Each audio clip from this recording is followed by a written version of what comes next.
Hello guys, അപ്പോൾ നമ്മൾക്കൊന്ന് മാങ്ങാത്തോല എങ്ങനെ ഉണ്ടാക്കണമെന്ന് നോക്കിയാലോ. ഇതിപ്പോൾ 3 വർഷം മുന്നേ ഉണക്കി വെച്ച മാങ്ങാത്തോലാണ്. കറിക്ക് ഉപയോഗിക്കുക, അച്ചാറിടാനും ഉപയോഗിക്കുക. അപ്പോൾ നമുക്കിന്ന് കുറച്ച് മാങ്ങ കിട്ടിയിട്ടുണ്ട്.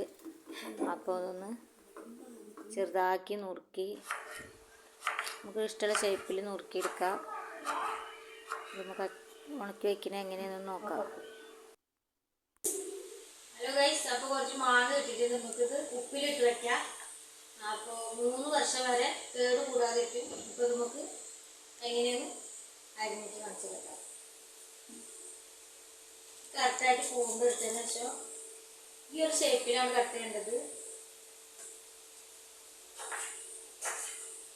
ഈ ഷേപ്പിൽ കട്ട് ചെയ്തെടുത്തിട്ട് നമുക്ക് എല്ലാവരും ഒന്ന് കട്ട് ചെയ്തെടുക്കാൻ പറ്റും.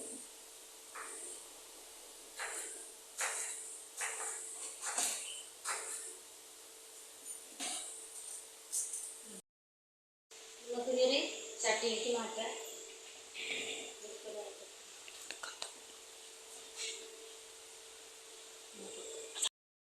നമ്മൾ മാങ്ങ നുറുക്കി ഇവിടെ സെറ്റായിട്ടുണ്ട്. അപ്പം നമുക്കിതിൽ ഉപ്പൊക്കെ ഇട്ടിട്ട് നാളെ ഉണക്കാൻ വെക്കണം. നമുക്ക് കുറച്ച് ഉപ്പിട്ട് കൊടുക്കാം.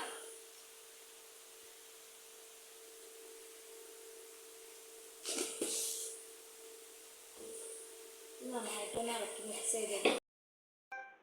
അപ്പോൾ ഇതാണ് ഇപ്പം നമ്മൾ മാങ്ങയുടെ അവസ്ഥ. 2 ദിവസം ഉപ്പിലിട്ട് വെച്ച് കഴിഞ്ഞ് ഇത് വെയിലത്തിട്ട് നന്നായിട്ട് ഉണക്കണം. അങ്ങനെ ഉണക്കി വെച്ചാൽ ഒരു 3-4 വർഷം കേടുകൂടാതെ ഇരിക്കും. അപ്പോൾ അതിൻ്റെ കളറൊക്കെ മാറി. പിന്നെ കുറച്ച് മാങ്ങ ആയിട്ടുണ്ട്. മാങ്ങ നന്നായിട്ട് ചുരുങ്ങിയിട്ടുണ്ട്. ഇനി ഉണക്കിയാൽ ഇതിലും കുറയും. ഉണക്കിയാൽ കുറച്ച് മാങ്ങ ഉണ്ടാവുള്ളൂ. അപ്പോൾ നമ്മൾ മാങ്ങ ഉപ്പിട്ട് വെച്ചിട്ട് ഇന്നേക്ക് 2 ദിവസമായി. അപ്പോൾ ഇതാണ് മാങ്ങയുടെ ഒരവസ്ഥ. നമുക്ക് നന്നായിട്ട് ഇതൊന്ന് ഉണക്കിയെടുക്കണം.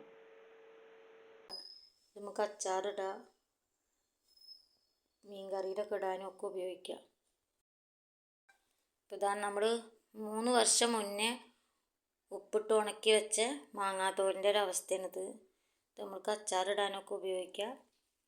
പഴങ്ങും തോറും ഇതിനൊരു കറുപ്പ് കളറ് വരും.